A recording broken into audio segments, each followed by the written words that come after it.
Hi, welcome to the Java programming tutorial. I'm going to take away the will and the do loop.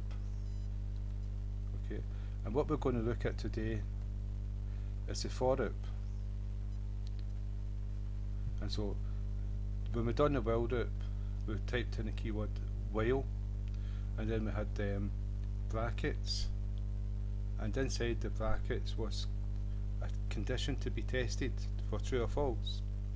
Well, a for loop, what we do is we type for the keyword, then we have brackets, but inside the brackets it's not one condition to be tested. There is a condition to be tested, but there's also a way to declare a variable to be incremented as an index, so that we can count how many times this loop is to loop for. The difference between a while loop is you use a while loop when you don't know how many times you're going to loop. You just know that you want to stop when a certain condition will be reached in the program. A for loop is used when you know that you want to loop for a certain amount of time, like if you want to loop an array and you know the size of the array, you'll use a for loop, and you'll indicate the size of the index to loop each element of that array. That's what you use a for loop for. There's three conditions. You're going to declare a variable, and you're going to assign it a value, a start value. Then the next condition is going to be the test condition for true or false.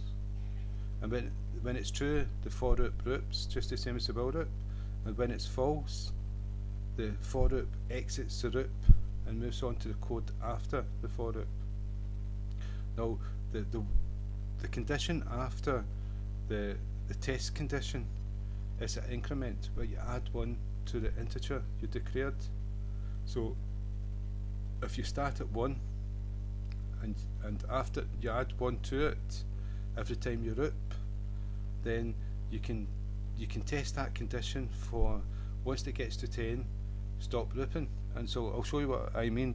The first condition is an integer, and we'll call it whatever we want. So we'll say num, and we'll say equals 0, or we'll say 1 just to keep it simple. Right, so we'll say 1. No, we'll do 0. We normally start with 0, so I'll just go through. We'll start with 0. So that's the first condition. There's 3 of them, and they're separated with a semicolon, so that the compiler knows when this part of the code has stopped, and what comes after is a new part of code. And so next is a test condition. So we use the index, the variable that we declared in the for loop, and then we'll say it's less than 10.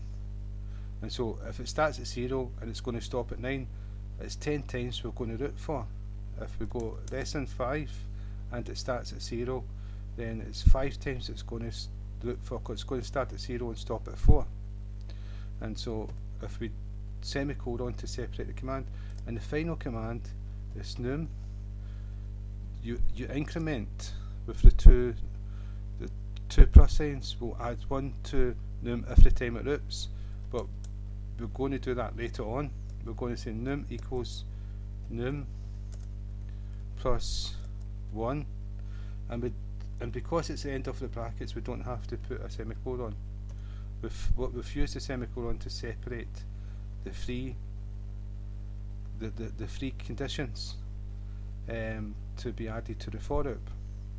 And so after the brackets, we do the braces, and inside the braces is a code to be executed. So this is where you put the code inside the braces, just like the while and the do loop and the if statement. And so what we're going to do is we're going to print out num. So it's system dot out,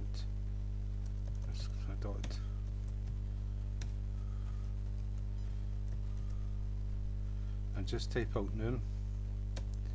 So what we're doing, we're going to print out this number, and we're going to see 1 getting added to it all the time. and it's going to root for 5 times, so we'll see like 0 to 4.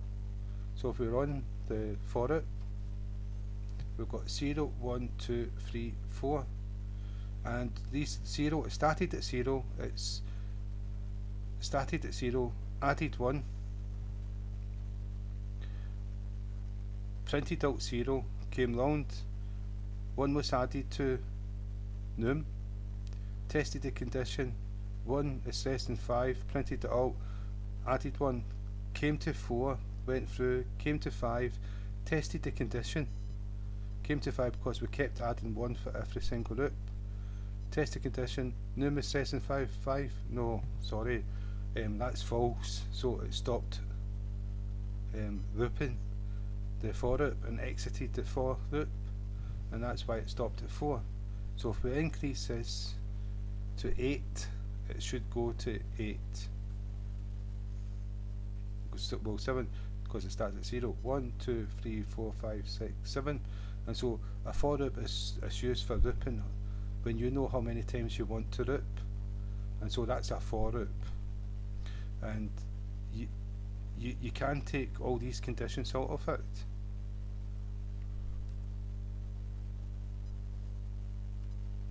And you can have just the 2 semicolons, and you may say this is madness, but it's better for me to show you this, and just in case that just gives you a grasp of how a for loop works. What's going to happen here is an infinite loop. It's just going to loop because there's nothing to test. Everything's going to be true because this here is a condition 0, this is a condition 0, and increment 0, so everything's 0, so everything's going to be true. So if I just run, the only thing is I'll need to change this because we don't have a num. Well, we've got a num for this one up here.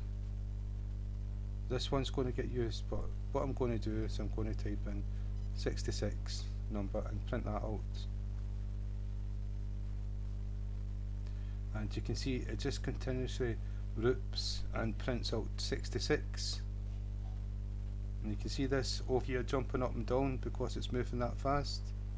Printing out, it's just not going to stop. It just continuously loops. So we have to break the loop. So a for loop with the 2 semicolons will loop for infinite, but when you add a condition to it, what we've done, int num equals 0, and we use the same name as that, but this num is only scope is only for this for loop. Once this for loop is finished, this variable doesn't exist anymore. And so then we put a condition in, num less than 3, and then what we do is num plus plus, and it's going to increment it. So if we run this one, it should print it out 3 times. So there you've got 3 times 66. So that's a for loop. So again, thank you for your time. I hope at least it's helped someone, anyone. So thank you.